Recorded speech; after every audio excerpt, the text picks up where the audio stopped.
এতদিন এই কফি হাউসটাতে ঢুকতে 20 টাকা টিকিট মূল্য লাগতো, এখন থেকে আপনারা সম্পূর্ণ ফ্রিতে মন্দোয়ারি কফি হাউসে ঢুকতে পারবেন। আর এই কফি হাউসটাকে নিয়ে ভিডিও করার জন্য অনেক অনেক রিকোয়েস্ট ছিল, যার কারণে আজকে চলে আসছি আপনাদের সবার মাঝে এই সুন্দর একটি কফি হাউসের ভিডিও নিয়ে। এই কফি হাউসটাতে আপনারা কিভাবে আসবেন, এটা কোথায়, সম্পূর্ণ বিস্তারিত ভিডিওতে থাকবে। হ্যালো এভরিওয়ান, কি অবস্থা সবার? আশা করি সকলেই ভালো আছেন। আজকে আমার মনটা প্রচুর খারাপ থাকার কারণে বন্ধুকে নিয়ে ঘুরতে চলে গেছি দৌলতকান্দিতে। কেননা এখানে একটি নতুন কফি হাউস দিয়েছে, যেটার নাম হচ্ছে মন্দোয়ারি কফি হাউস। এটা হচ্ছে নরসিংদী জেলা রায়পুরা থানা মারাবাজার দৌলতকান্দি স্টেশনের পিছনে।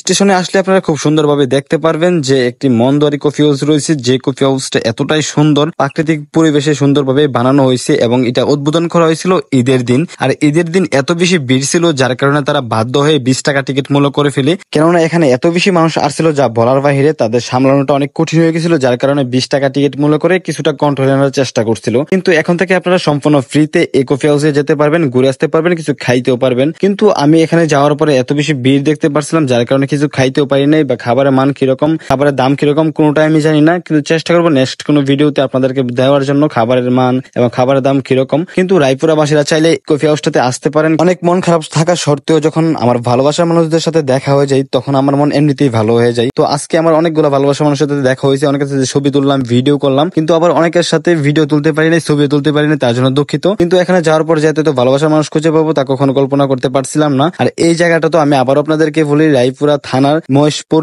ইউনিয়ন সাপমারা বাজারের পাশে রয়েছে দৌলতকান্দি স্টেশন, এর পিছনে রয়েছে এই সুন্দর মন্দোয়ারি কফি হাউসটি। সত্যি বলতে ঈদের দিন থেকে নিয়ে এখনো পর্যন্ত এই কফি হাউসটিতে যে পরিমাণ ভিড়, যা বলার বাহিরে। প্রচন্ড পরিমাণে ভাইরাল হয়েছিল টিকটকে, ফেসবুকে, যার কারণে আমি ঈদের দিন শখ করে আসছিলাম, কিন্তু এত বেশি মানুষ থাকার কারণে এই কফি হাউসটাতে আর ঢোকা হলো না। তো এবার চলে আসলাম আমরা হচ্ছে নিচে ছোট বাচ্চাদের জন্য কিছু ছোট ছোট রাইড রয়েছে, এখানে দোলনা খাইতে পারবে, লাভারের স্প্রিং করতে পারবে। তাছাড়া অনেক সুন্দরভাবে সাজিয়েছে বলতে গেলে। আমাদের রায়পুরা মহেশপুর ইউনিয়নের ভিতরে এক কথায় বলতে গেলে অসাধারণ একটি কফি হাউস পেয়েছি, যেটা আসলে মনোমুগ্ধকর পরিবেশে দেখতে বেশ ভালো লাগছে আমার কাছে। এখানে আসার পরে মনটা আসলে সত্যি ভালো হয়ে গেছে, দুইটা কারণে। একটি হলো এত সুন্দর কফি হাউস দেখতে পেরে, আরেকটা হচ্ছে আমার এত ভালোবাসার মানুষ দেখতে পেরে। তো সব মিলে আমার কাছে বিকালটা বেশ ভালোই কাটছিল। আপনারা চাইলে এই মন্দোয়ারি কফি হাউসটি ঘুরে দেখতে পারেন, আশা করি আপনাদের কাছেও বেশ ভালো লাগবে। যারা রায়পুরার ওই দিক থেকে আসতেছেন, তারা রায়পুরা থেকে উঠোতে করে সাপমারা চলে আসবেন। সাপমারা থেকে 5 মিনিট হাঁটলে বা উঠুকে বলে দৌলতকান্দি স্টেশন নিয়ে আসবে। তারপর আপনারা দেখতে পাবেন এত সুন্দর একটি